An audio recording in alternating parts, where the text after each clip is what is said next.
Fala galera, pessoal, continuando a nossa aula sobre espaço agrário brasileiro, vamos falar sobre a agricultura empresarial no nosso país, tá?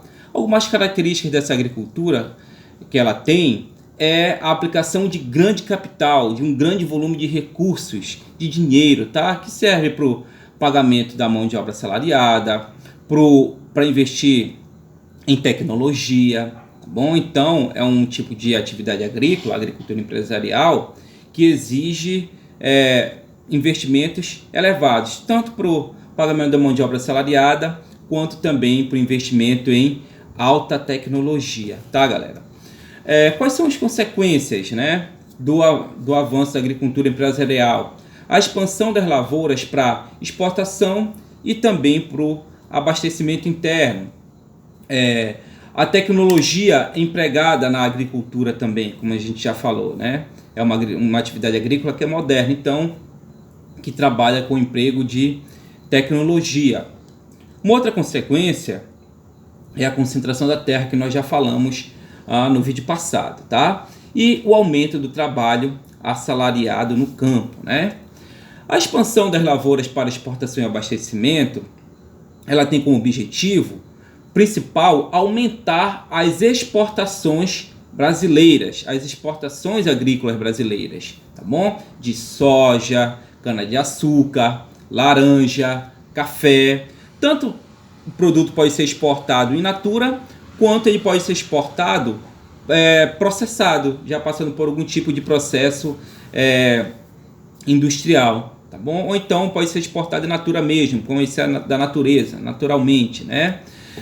Também em relação à questão da produção agrícola voltada para a exportação e o abastecimento, uma das consequências dela, como nós falamos da concentração da terra, é a redução das áreas que são destinadas ao cultivo de gêneros agrícolas que abastecem as nossas casas, que abastecem a sociedade. A redução das áreas destinadas ao cultivo de gêneros agrícolas que chegam à nossa mesa diariamente, tá bom? Então, quem é que produz esse gênero agrícola que chega à nossa mesa diariamente? Normalmente não é a agricultura empresarial, tá? Normalmente esse gênero agrícola que chega à nossa mesa, ele sai da pequena e da média propriedade policultora, a agricultura familiar. Bom, então a gente pode dizer que isso seria até uma consequência negativa. Por quê? Porque se reduz a área de cultivo de gêneros agrícolas que abastecem a sociedade, a tendência é que haja uma elevação do preço dos gêneros agrícolas, né? Contribuindo em muitos casos até para o aumento da fome, em razão dos preços serem elevados, tá?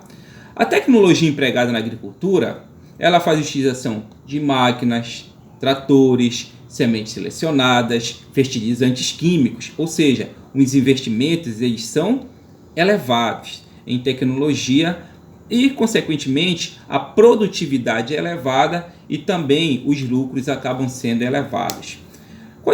Qual uma vantagem que nós podemos falar em relação ao uso de tecnologia na agricultura? Uma das vantagens que nós podemos citar é que o grande produtor rural, em razão dele comprar em grande quantidade de insumos agrícolas, ele acaba pagando menos nesses produtos agrícolas, tá? A desvantagem seria o esgotamento do solo, principalmente porque nessas grandes propriedades, no latifúndios, a produção agrícola é feita através da monocultura, e a monocultura acaba desgastando o solo, e com o tempo esse solo pode deixar de ser produtivo, e normalmente essas áreas acabam sendo abandonadas, tá bom?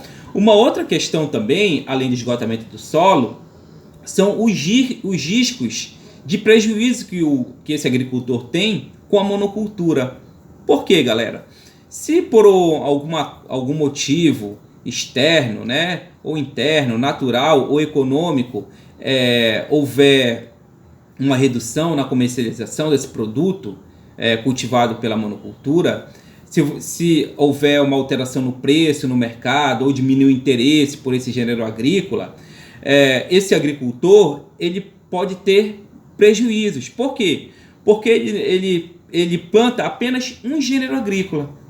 No caso, ele pratica monocultura. Então ele não vai ter um outro produto que possa suprir esse prejuízo que ele vai ter com o cultivo desse outro gênero agrícola. Então a monocultura ela acaba também apresentando um risco para esse empresário, para esse fazendeiro que trabalha apenas com cultivo de um único gênero agrícola. Então, qualquer oscilação no preço, no mercado mundial, ou qualquer redução no interesse desse gênero agrícola, ele pode vir a ter um prejuízo, e como ele não cultiva um outro produto, vai ser mais difícil dele se reequilibrar economicamente, tá bom?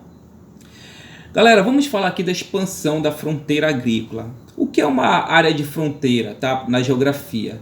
Uma área de fronteira é uma área em que há a ampliação do espaço destinado para alguma atividade econômica.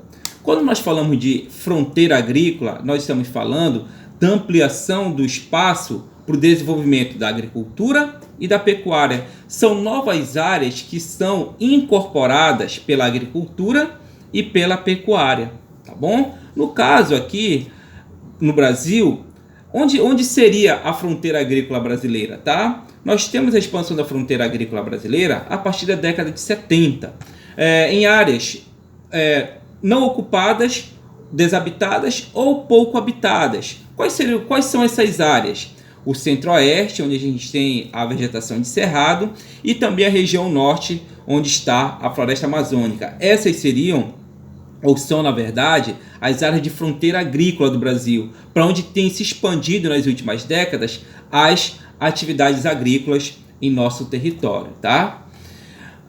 Sobre o uso da terra no nosso país, a terra ela é utilizada ainda de forma tradicional, através da agricultura de subsistência, que é aquela atividade agrícola em que o trabalhador rural produz para o seu próprio sustento, o desenvolvimento da pecuária extensiva, do extrativismo vegetal. Então ainda nós temos no nosso país a presença de formas tradicionais de se produzir no campo, acompanhada atualmente com o avanço da agricultura empresarial, como nós acabamos de ver. Galera, e para a gente terminar o nosso assunto, vamos falar aqui sobre a reforma agrária, tá? A reforma agrária é uma solução, uma possível solução para a questão da concentração da terra que nós vimos no vídeo anterior. Gente, o que é a reforma agrária, tá?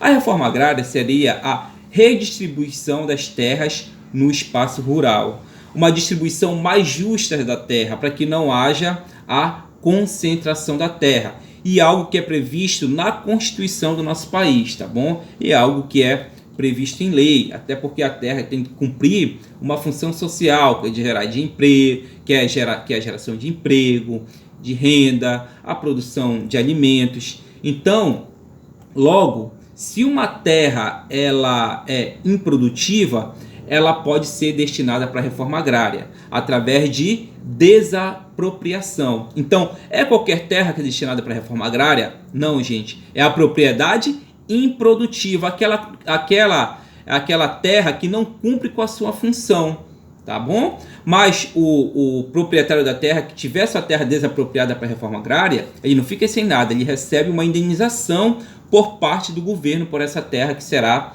desapropriada. Então essa seria uma possível solução. Mas não basta só dar terras para o trabalhador se manter no campo, tá? Não é só dar terra para ele trabalhar. É necessário, por parte mesmo do Estado, dar condições desse trabalhador se manter no campo. Como? Oferecendo linha de crédito com juros baixos, assistência técnica, tá? Para que ele possa trabalhar melhor a terra e obter ali uma maior produção. É necessário também a criação de infraestrutura, como escolas próximas para atender os filhos, postos de saúde, para que ele possa, ele e sua família, ter acesso a atendimento médico quando precisar, estradas em boas condições, para que esse produtor rural que teve acesso à terra da reforma agrária possa transportar a sua mercadoria. Então a reforma agrária, ela não é algo simples de se fazer, porque não é só dar terra para o trabalhador, mas é dar condições dele se manter no campo e evitar os conflitos que ocorrem no nosso país, principalmente aqui na Amazônia, né? Entre trabalhadores rurais e grandes proprietários de terra. Tá? Então a reforma agrária seria uma possível solução para essa questão da concentração da terra no nosso país. Ok, gente? Então é isso.